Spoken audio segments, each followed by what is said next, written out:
สบายดีพ่อแม่พี่น้องที่อยู่ในลาวและอยู่ต่างประเทศ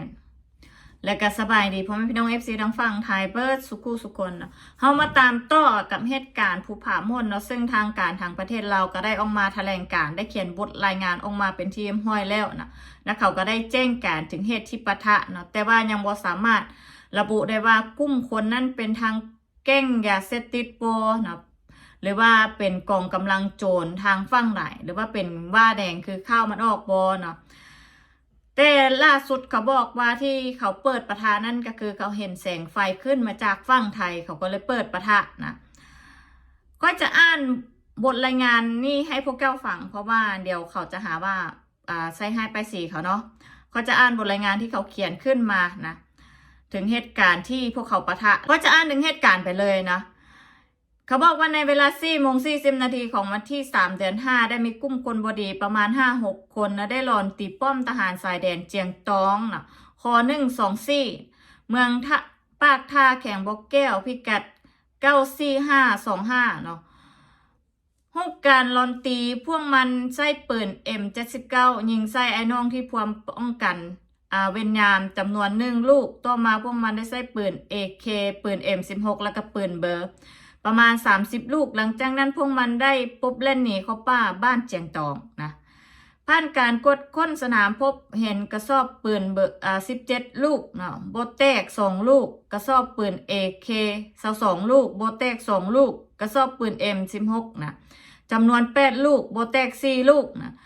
แนด้ามปืน M16 จำนวน2 อันเวลา4:50 นาทีมีกลุ่มคนบอดีจำนวน15-20 คนได้โดนตีป้อมนะ152พิกัด02584ค125เมืองปากท่าแข่งบ่อแก้วฮุกการโดนตีนะฮุกการลอนตีนะแผนการของพวกเขาโจมตีนะเขาเอิ้นประการลอนตีนะในทีมระเบิดใส่ป้อมจำนวน1 ลูกแล้วพวกมันใส่ปืน AK นะใส่เต็มจำนวนหลายนัดหลังจากนั้นพวกมันได้ปบเล่นหนีเข้าป่า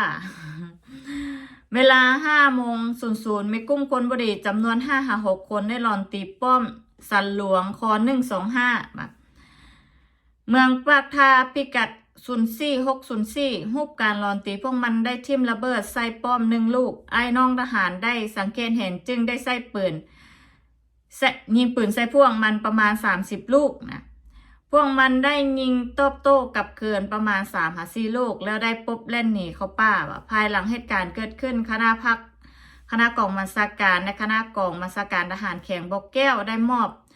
หมายให้สหายพันโทบุญจันทร์ศรีทบุญหัวหน้าห้องการเลขาธิการและสหายพันโทสุบินศรีหราชห้องเลขาธิการกองบัญชาการทหารบอกแก้วพร้อมทางกำลังป้องกันได้แพทย์จำนวน19 สหายนะขึ้นไปกอบกู้เอาผู้บาดเจ็บขึ้นไปช่วยเหลือผู้บาดเจ็บนะ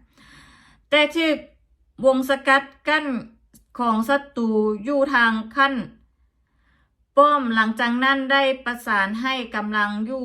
จุดบัญชาการกองตื้มนำพาโดยพันโทบุญทา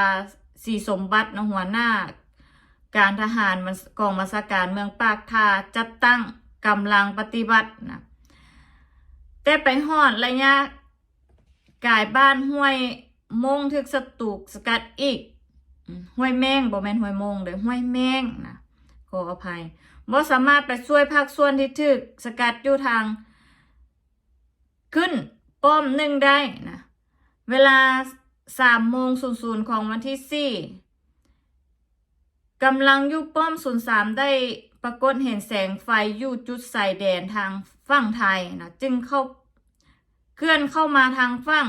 ลาวไอ้น้องจึงได้ตัดสินใจใช้ปืน AK ยิงปะทะแต่บ่มีการตอบโต้นะ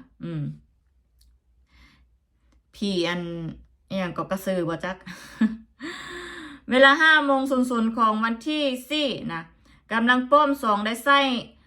มากแตกมีแก้งไส้จุดที่ไส้จำนวน3 ลูกแต่บ่มีการตอบโต้คือเก้านะเวลา7:30 นาทีกำลังประจำอยู่เจียงตองนะครับรายงานว่าจากประชาชนทางกองหลอนบ้านและเจียงตองพบเห็นบัลโลจำนวน1 หน่วยนะเวลา9:30 นาทีกองกำลังเฮาได้เปิดซากบุก ตีศัตรูอยู่เขตป้อมหนึ่งอย่างดุเดือดจนฮอดเวลา 13:30 นาทีจึงหยุดยิงนะผ่านการกวดสนามพบเห็นระเบิดประดิษฐ์จำนวน 2 หน่วยบ่ทันแตกนะและเวลา 6:00 มีเจ้าหน้าที่ปกสนะและกับปกสได้กักตัวผู้ต้องสงสัย1 คนชื่อเท่าบิโทอายุ 32 ปีนะบ้านห้วยบานเมืองเสียงฮอนแขวงสัญญาบุรีอยู่ที่ขอบเขตบ้านกองตื่นเมืองปากทาแขวงบ่อแก้วเนาะและเขามีรายงานคนเสียชีวิตก็คือมีอยู่3 คนนะอันนี้คือคนที่ล่าสุดเนาะที่มีการเสียชีวิตเกิดขึ้นอันนี้ถึกระเบิดนะแล้วก็มีผู้บาดเจ็บหันกับเพียงแต่3 คนเท่านั้นนะและก็บทแก้ไขบทรายงานนี่เรามาฮอดปัจจุบันนะจุดเกิดเหตุการดังกล่าวกำลังพวกเฮาได้เป็นเจ้าการและสามารถควบคุมได้ทั้งหมดแล้วนะความสืบต่อซ่องหาคนควบคุมคนบดีดังนั้นควรเป็นเจ้าการวันที่6นะเดือน5 ปี 2025คณะประจำพรรคแขงได้การจัดตั้งคณะประจำแขงพรรคหัวหน้ารับผิดชอบการประกอบ